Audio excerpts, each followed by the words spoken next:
Lausanne, vous l'avez deviné, sur le coup de midi. Tout le monde est pressé de rentrer chez soi. On se hâte, on roule voiture, on pédale, on marche, et même l'on court. Comme monsieur.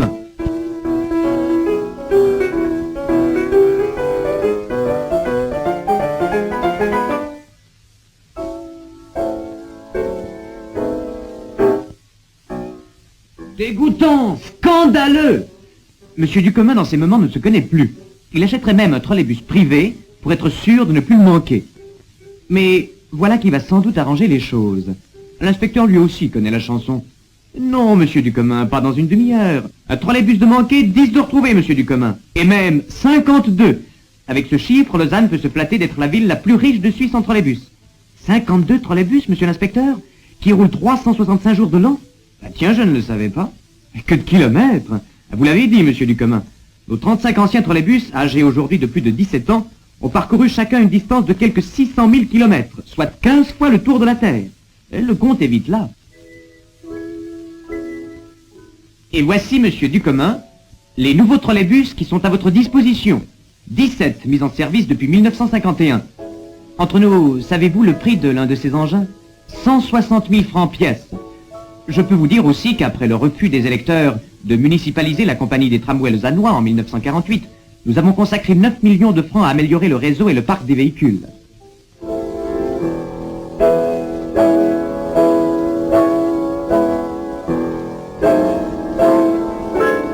Et maintenant, si vous le voulez bien, suivez-moi dans une carrosserie lausannoise.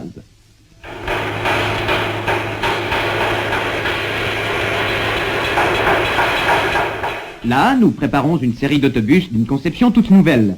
Ils interviendront au moment de pointe, à midi précisément, pour décharger le trafic très lourd à cette heure et dans la période bien connue du comptoir suisse, à l'occasion des matchs ou de toute autre circonstance qui fait se déplacer la population d'un endroit de la ville à un autre.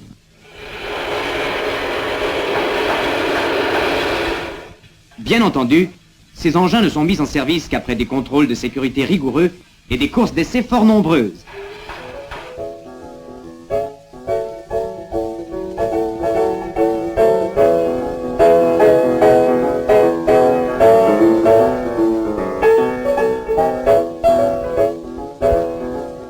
Parmi les dernières réalisations de la compagnie, on peut parler du dépôt édifié sur l'ancien lit remblayé de la Louve.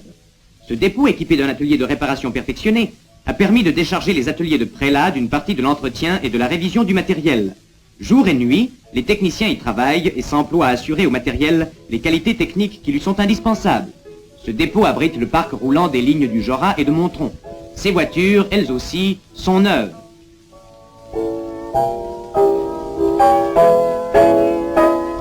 Qui ne connaît pas les 6 grands trolleybus à remorque qui vous conduisent dans un fauteuil, sans jeu de mots, jusqu'à Montron?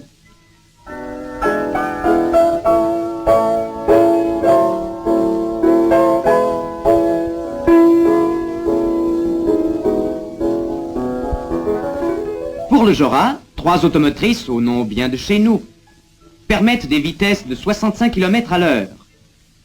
Elles sont équipées de compartiments poste et bagages, et leur aménagement intérieur, fenêtres surbaissées, sièges bien rembourrés, garantissent aux passagers un voyage agréable. Alors que les 3 motrices représentent une dépense de 1 million de francs, le prix de l'une des remorques entièrement construites dans les ateliers des tramways lausannois se monte à quelques 95 000 francs. Ces remorques, au nombre de 5, permettent la formation de compositions variant selon les besoins du trafic. La circulation sur la ligne du Jorat, grâce à ce matériel ultramoderne, a été sensiblement accélérée. Entre Lausanne et Moudon, les nouvelles automotrices grignotent allègrement 10 minutes sur l'ancien horaire.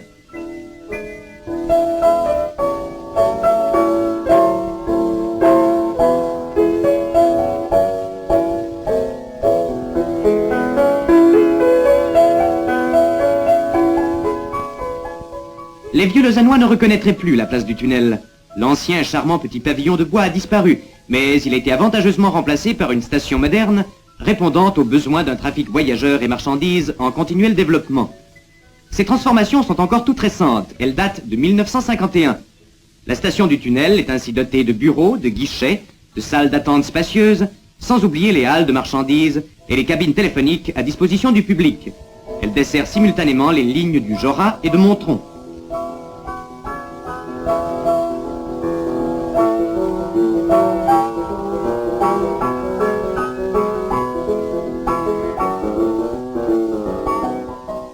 confortable voiture assure le trafic urbain régulier, effectuant de nombreux arrêts dans les quartiers de la Borde et jusqu'à Bellevaux, d'où la ligne continue par le Petit Mont en direction de Montron.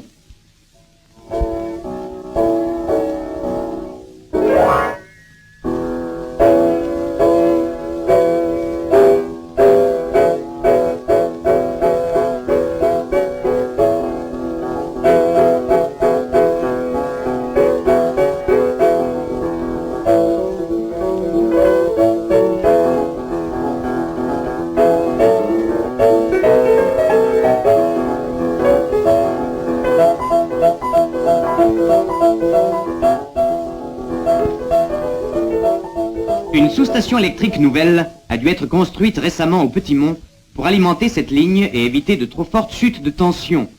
Un seul trolleybus avec remorque consomme en effet plus de 30 kWh par course.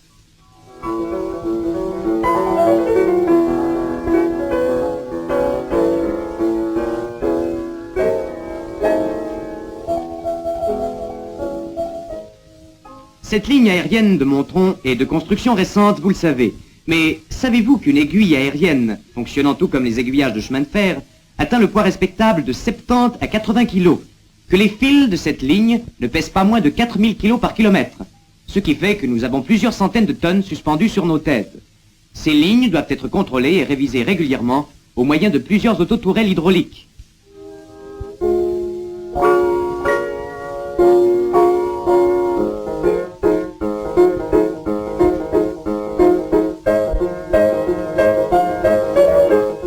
Sur la ligne du Jorat, il a fallu remplacer totalement la ligne aérienne pour permettre le passage des automotrices rapides. Bien entendu, ce travail a dû être effectué sans interrompre un instant le trafic normal. À l'aide d'une nouvelle tourelle sur rail, construite pour permettre la pose de cette ligne, les techniciens ont travaillé de nombreuses nuits à la lumière des projecteurs.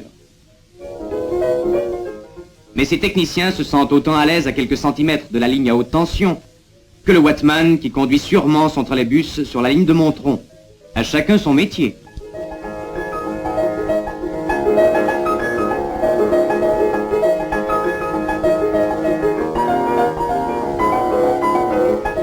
Pourtant, le wattman n'a guère le loisir d'admirer le paysage. Le Mont, Morand, Pugy, autant de noms qui pour lui ne représentent que des étapes dans sa course contre la montre.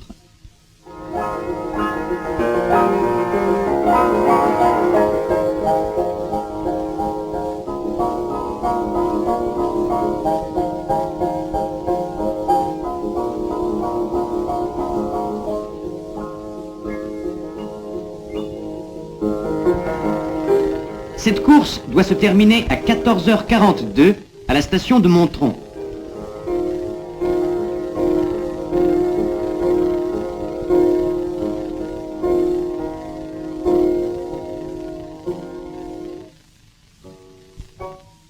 Cette station neuve, construite en collaboration avec la commune de Lausanne en 1951, n'est peut-être pour cette foule insouciante qu'un départ de promenade du dimanche.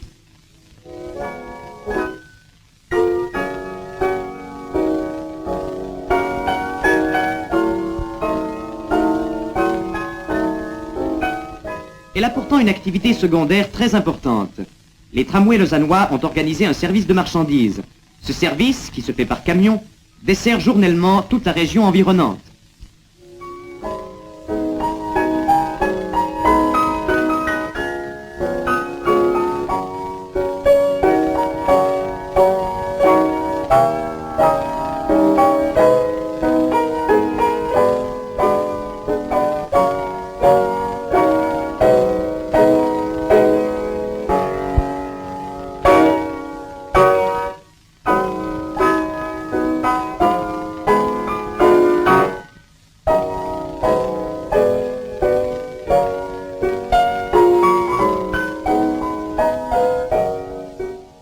Les services de marchandises TL tendent à se développer de plus en plus avec la collaboration de toute la population campagnarde. De nouvelles stations sont construites, comme celle de Verchez-les-Blancs par exemple. Ces stations permettent un transport journalier de marchandises de toutes sortes vers la ville.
d'importants travaux de raccordement avec la nouvelle gare marchandise de Sébéillon, les denrées agricoles arrivent sur place quelques minutes seulement après avoir quitté les régions du Jorat et du Gros-de-Vaud.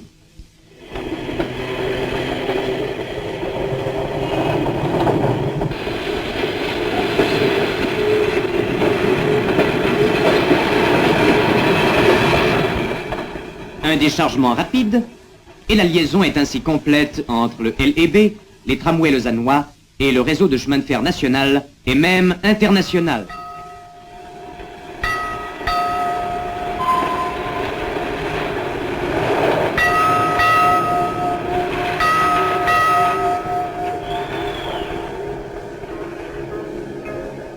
Sur la place de la gare, le dernier né des tramways lausannois vient d'inaugurer une autre liaison entre le chemin de fer et la banlieue, le bus direct.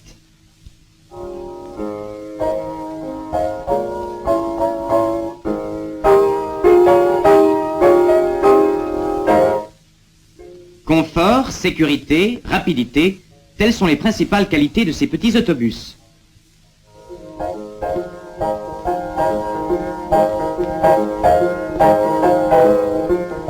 Une autre de leurs qualités, que leurs aînés doivent certainement leur envier, c'est de pouvoir se faufiler rapidement dans le trafic intense. Ils emmènent ainsi allègrement jusqu'à 8 personnes vers une destination de banlieue. Pour le moment, 2 lignes partent de la gare centrale.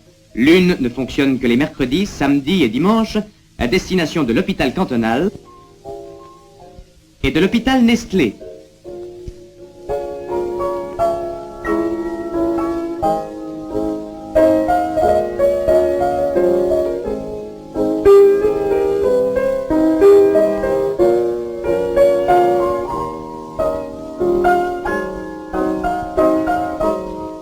L'autre fonctionne tous les jours, avec départ tous les quarts d'heure de la place de la gare, en direction de la Rosia-Valvert.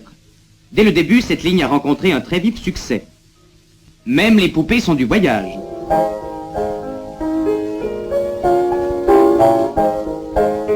Ainsi, les tramways lausannois ont prouvé par cette nouvelle initiative, la première du genre en Suisse, qu'ils tiennent à s'adapter au mieux aux conditions de la vie moderne.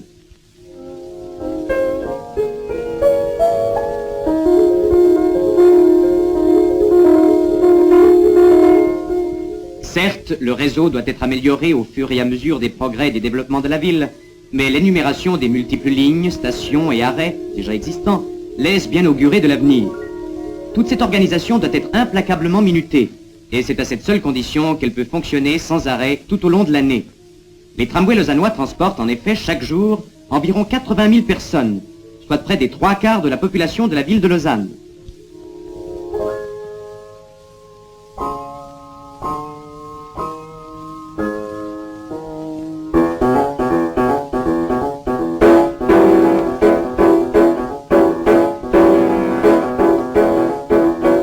Jour de l'année, à partir de 11h30, recommence pour les TL une véritable mobilisation générale. Tout le matériel roulant est sorti des dépôts. Trolleybus, autobus, trams, tous, du plus vieux au plus jeune, se doivent d'être disponibles pour la grande offensive de midi.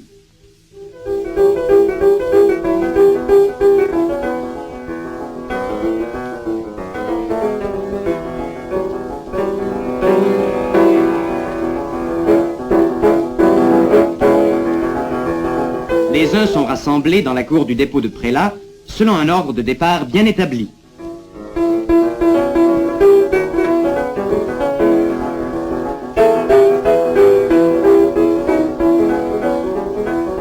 À la place de l'école de médecine, un deuxième rassemblement en masse s'organise.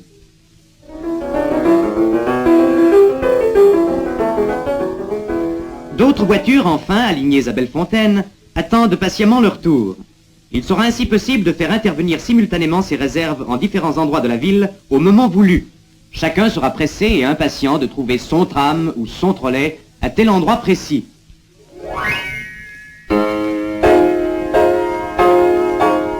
Mais l'heure avance. Au dépôt de Prélat, l'inspecteur a donné le signal général du départ. Une à une, les voitures quittent Prélat en direction de la ville.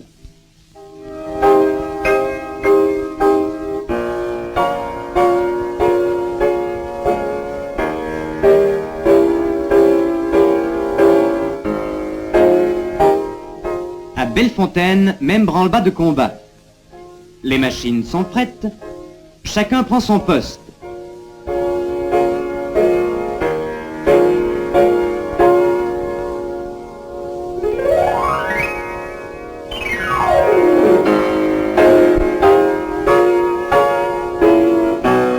Et c'est le départ en direction de la gare, Georgette et Saint-François.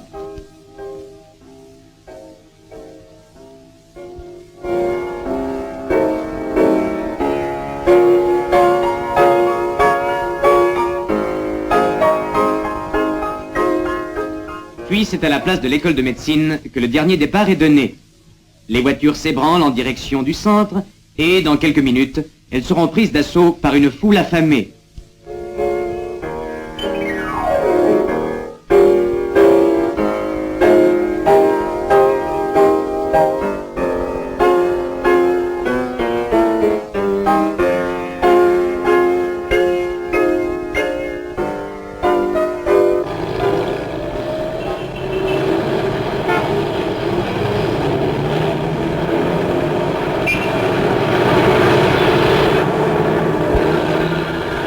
De suite, c'est la cohue du midi. Voitures, piétons, klaxons, vélos, tous s'en mêlent pour former ce chaos que, hélas, nous connaissons si bien. À travers les rues étroites et encombrées, plusieurs trolleybus se suivent, parfois sans pouvoir avancer.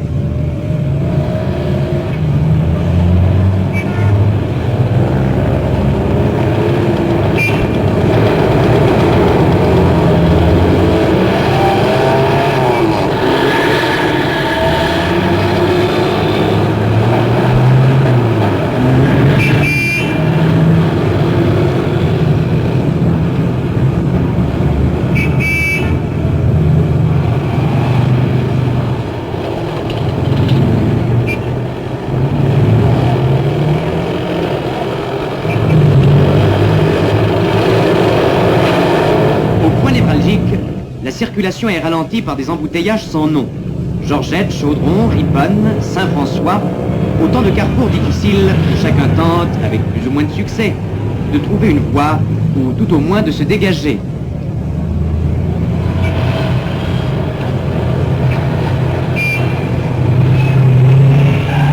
Et pourtant, près de 10 000 personnes attendent chaque jour à midi d'être transportées rapidement de leur lieu de travail à leur domicile par les tramways lausannois, et ceci entre midi et midi 20.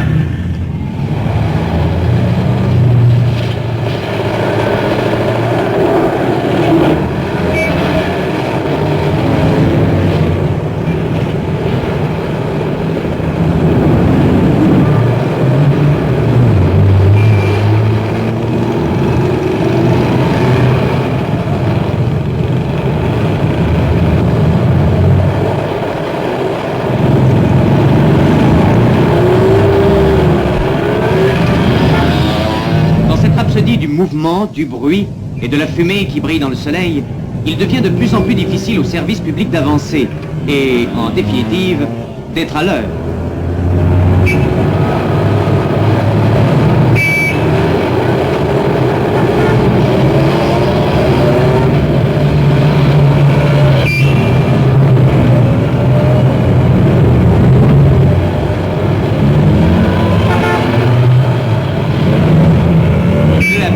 Les embouteillages gagnent la périphérie et ce n'est souvent qu'avec la plus grande difficulté que les trams et les trolleybus parviennent enfin en banlieue.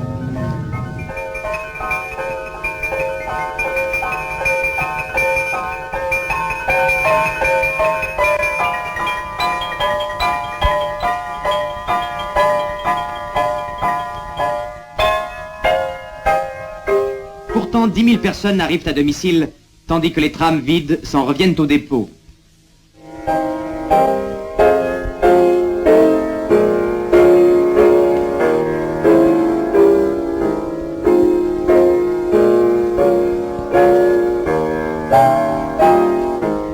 Une fois de plus, tout a joué. Les tramelots s'en vont dîner. Certes, après les émotions de tout à l'heure, ils l'ont bien mérité.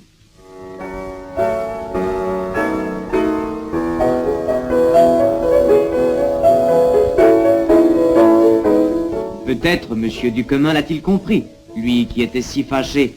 Il semble en d'excellentes dispositions.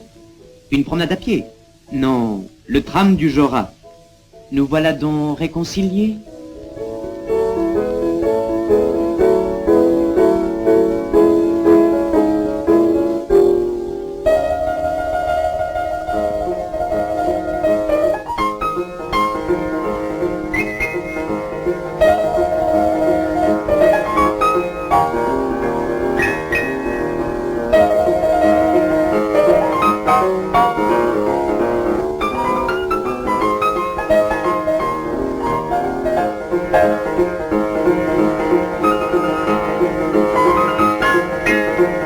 Il n'est pas seul à profiter de ce dimanche matin et du temps magnifique. Il y a madame, son chien, et derrière le journal, monsieur. Il y a mademoiselle.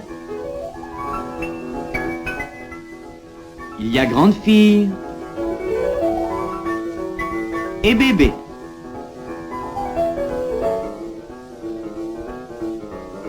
Il y a enfin un gros chien-loup qui lui aussi apprécie la promenade. Tout un monde qui s'est donné rendez-vous sans le savoir pour une magnifique balade dans le Jorat.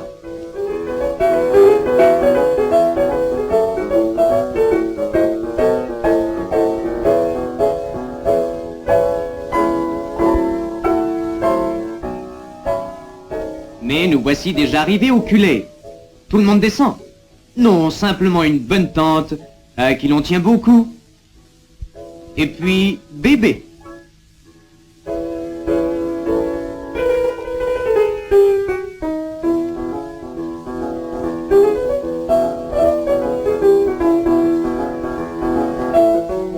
Certains touristes paraissent bien encombrés.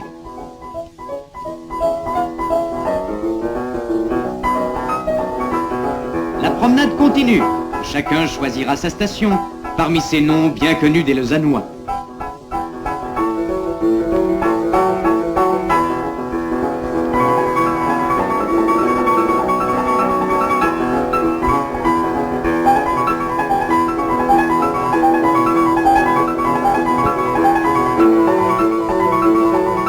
Chacun choisira ses paysages. Le Watman, celui-ci. Vous, peut-être celui-là.